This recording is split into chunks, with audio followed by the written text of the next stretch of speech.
Découvrez dans cette vidéo comment ajouter du contraste de manière localisée à l'aide des masques de luminosité.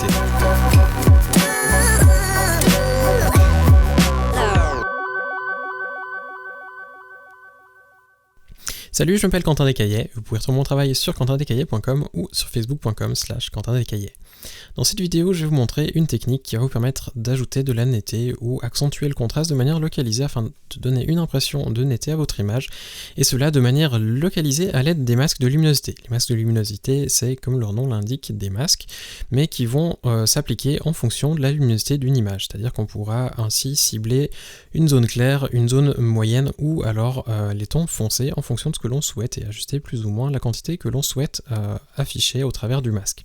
On va donc commencer tout de suite en créant une sorte d'accentuation de netteté de manière globale sur notre image en créant deux calques. Le premier que l'on va renommer simplement flou et le second que l'on va appeler netteté. Dans le calque flou, on va garder uniquement les couleurs de l'image et dans l'autre uniquement la texture, selon le même principe que la séparation de fréquence. Vous retrouvez un petit lien à quelque part sur la vidéo afin de pouvoir regarder les explications concernant la séparation de fréquence. Je vais donc aller un petit peu plus vite et vous expliquer les différences par rapport à la séparation de fréquence, mais si vous avez des questions, n'hésitez pas à regarder l'autre vidéo au préalable.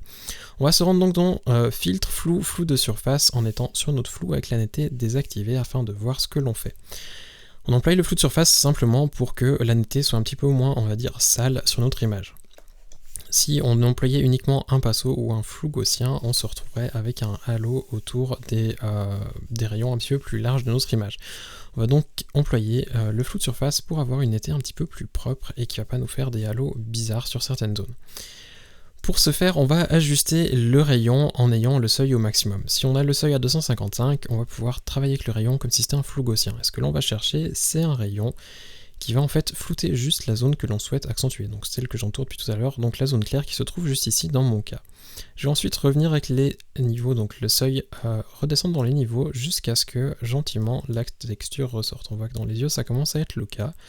Et ce qu'on va vouloir faire, c'est simplement faire ressortir la texture partout, sauf sur la zone où on souhaite accentuer par la suite. Donc on voit que gentiment le tour de notre modèle commence à ressortir et on va encore descendre un petit peu jusqu'à ce que l'on ait vraiment le contour quasiment net.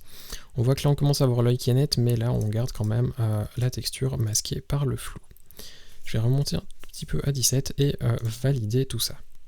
Si vous avez une image en 16 bits, faites attention, le flou de surface va être très lent, il vaut mieux passer en 8 bits, faire ses réglages, revenir en arrière, enregistrer les réglages et les refaire sur une image en 16 bits. C'est pas très pratique, mais ça sera plus rapide. Je vais donc réactiver mon calque de netteté et me rendre sous image, appliquer une image.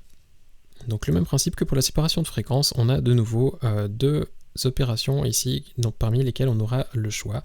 Mais avant de le changer, il va falloir se rendre sous calque et sélectionner flou afin qu'il applique la différence en fonction du calque de flou et pas sur toute l'image. On va ensuite se rendre sous addition ou soustraction selon si on a du 8 ou du 16 bits. Pour ces réglages-là, je vous laisserai vous référer à l'autre vidéo concernant la séparation de fréquences. Soustraction 2 et 128 comme je suis en 8 bits et je valide tout ça.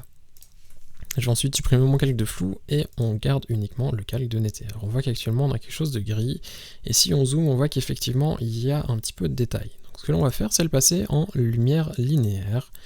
Et ainsi on voit qu'on a une netteté qui est nettement accentuée pour la peine.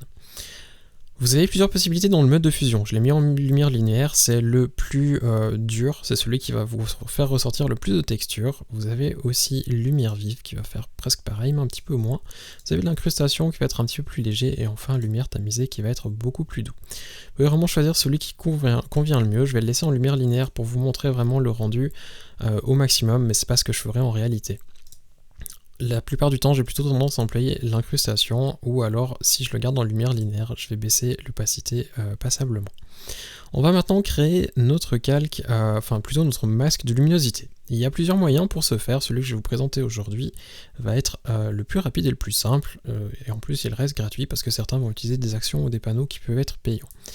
On va se rendre dans sélection et ensuite sur plage de couleurs.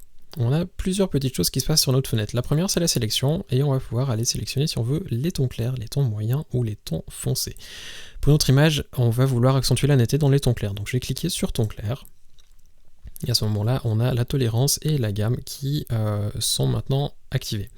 La tolérance, c'est simplement la tolérance de sélection, c'est-à-dire que ça va nous permettre de sélectionner plus ou moins délicatement nos tons. Ça veut dire que la transition va être plus ou moins dure entre les tons sélectionnés et les autres de notre image. Par exemple, on a sélectionné les tons clairs. Si on garde une tolérance à 0%, ça va être très très dur le passage entre les tons clairs et les tons moyens. Par contre, si on augmente la tolérance, ça va être beaucoup plus doux parce qu'il va essayer de sélectionner un petit peu plus de tons moyens pour faire une transition très douce. Ce que l'on va vouloir, c'est sélectionner plus ou moins entre deux, quelque chose qui ne nous laisse pas trop non plus de traces, mais qui soit pas non plus trop doux. Concernant la gamme, ça va nous permettre de sélectionner plus ou moins les tons clairs ou de descendre plus vers les tons moyens. C'est-à-dire que là actuellement, ce qui est en blanc est sélectionné et en rouge ce qui n'est pas sélectionné. Si je pousse ma gamme sur la gauche, ça va me sélectionner encore plus de zones sur mon image, donc ça va commencer à taper dans les tons moyens. Par contre, si je la pousse un peu plus haute, ça va me sélectionner vraiment les tons les plus clairs. Pour cette image, je vais aller autour des 220 pour sélectionner vraiment les tons les plus clairs de mon image et valider tout ça en cliquant sur OK. Ça me fait une sélection. Et à ce moment-là, je peux créer mon masque sur l'image. Comme la sélection est active, ça va l'appliquer directement. Et on voit que maintenant, ma netteté est active, mais uniquement sur les zones les plus claires. Par exemple, les tons moyens et tons foncés qui se trouvent en dessous de sa pommette, eh bien, ils ne sont pas du tout changés par mon calque de netteté qui a été créé. Par contre, tout ce qui est clair, on voit qu'effectivement, il y a eu un changement. Alors, c'est à faire attention parce que c'est à double tranchant. Quand j'avais fait la vidéo sur le Dodge and Burn, je vous avais dit de transformer votre image en quelque chose de plus foncé pour mieux voir les détails, parce que dans les tons foncés qu'on verra un petit peu mieux ce qui se passe, et c'est vrai. Et du coup on a tendance à moins toucher nos tons clairs. Et à cause de ça, on a des fois des petites imperfections qui peuvent ressortir en l'accentuant au travers de ce calque de netteté. Donc faites attention de bien nettoyer vos images avant d'appliquer la netteté, sinon vous pouvez vous retrouver avec quelques mauvaises surprises dans la texture. On voit par exemple ici qu'il y a quelques petits pores de peau qui sont encore un peu larges et que je pourrais éventuellement corriger à l'aide soit d'une séparation de fréquence ou de l'outil correcteur, voire même de l'outil tampon.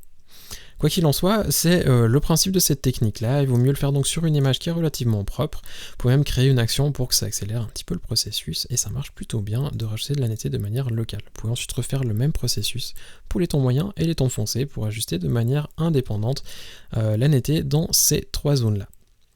Si vous devez avoir des questions par rapport à cette technique ou des idées pour des prochaines vidéos, n'hésitez pas à me laisser un petit mot dans les commentaires.